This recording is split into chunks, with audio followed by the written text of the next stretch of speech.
Hey everybody, Kyle Goth here from GoatFilmReviews.com and the Goat Film Reviews YouTube channel. And I actually went to two different screenings today.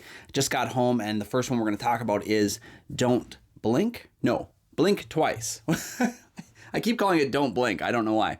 Blink Twice, which is Zoe Kravitz's directorial debut. She does not appear in the film to my knowledge after seeing it. I didn't notice her unless there was a quick Hitchcock cameo, but the film stars Naomi Ackie, who you might be familiar with from the Whitney Houston biopic. She was also in Star Wars: The Rise of Skywalker. And she plays a young woman who ends up becoming friends with a rich, I guess, industrialist, rich name in the tech world known as Slater King, played by Channing Tatum, a man who has recently canceled and has to basically go into hiding, and so he spends a lot of time on his private island with a bunch of his friends. He invites Naomi Ackie's character and her friend to this island for a while to just kind of have fun, get away from it all. And as they arrive, they tend to notice there's a few things that are going on this island that just aren't quite right. They're having lots of fun, but also not, as one of the characters says. This is a peculiar movie, and in fact, the studio requested that reviewers please don't divulge anything that happens in the back half because of the film.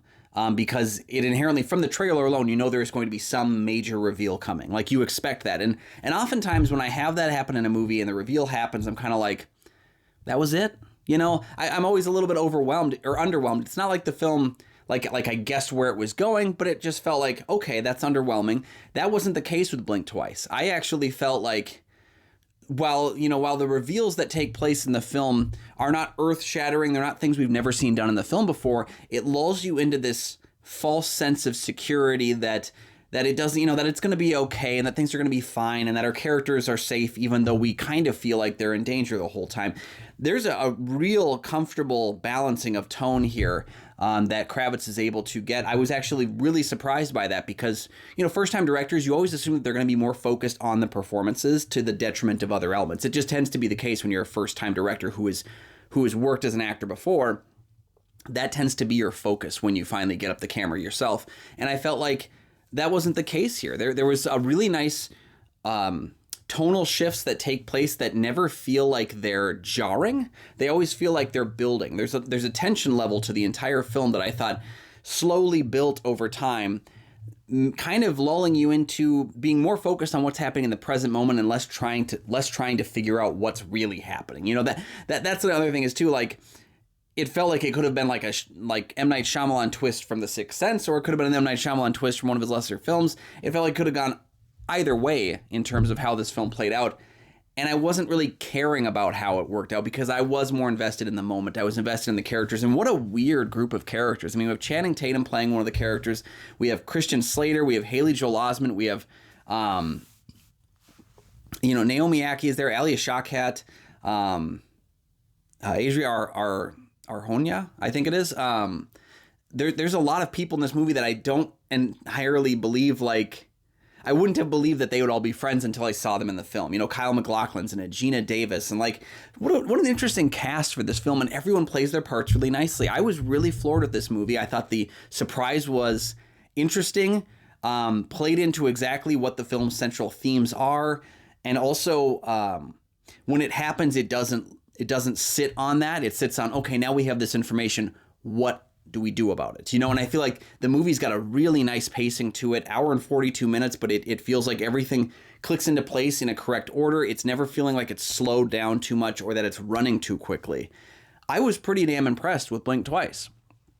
And I really appreciated the film for being able to take me on a journey, one where I was able to kind of wash out all my preconceived notions, because to be honest, when I saw the trailer for it, I kind of thought okay, I'm probably going to guess what happens 5 minutes in and then wait for it to be true or not. And then that wasn't the case. So I was really into this movie. I thought the performances were fun. I thought the characters were fun. I thought the writing was good. There's a couple nitpicks early on in terms of how the film is edited. It's not that the pacing was bad, but there's a couple of moments where it goes scene to scene.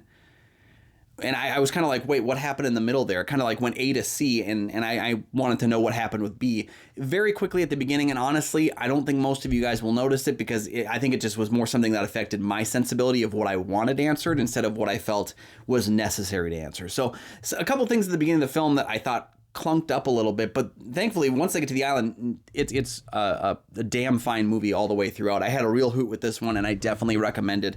It is being released by Prime Video soon, but it will also, I think, have a limited run in theaters. So you can check it out on August 23rd when it drops there. And then if you miss it in theaters, which I think this would be a fun one to see in a group, because I think you can share in the funnier parts and the scarier parts. I think it does have that comedies and horror are really great to see in an audience, and I think this one would definitely be a joyride for that. So check it out in theaters, but if you miss it, you can find it on Prime Video. Thank you so much for joining me for this, and let me know your thoughts on the film once you've seen it down below in the comments section. Try to keep things spoiler light, at least in the comment section, in case somebody came to this video and didn't want things revealed for them. But, let me know your thoughts on it down below as well. While you're down there, please like and subscribe. There are 2 free things you can do that help support the channel immensely, and you never miss new episodes of the show as they drop. Also, make sure to check out goatfilmreviews.com for my many written reviews. You can find Goat Film Reviews on Facebook. You can follow me at Almighty Goatman on Twitter, Instagram, Letterboxd, and Threads. And you can find my show, Kyle and Nick on Film, that I co-host with Nick Palachuk from the St. Paul Filmcast. We have new episodes of that show every single week. You can also find a link down there for the Minnesota Film Critics Alliance, of which I'm a member. You can find other film critics' reviews of Blink Twice, or you can just read more of my stuff. Go ahead and check all those links down below, and we'll see you next time.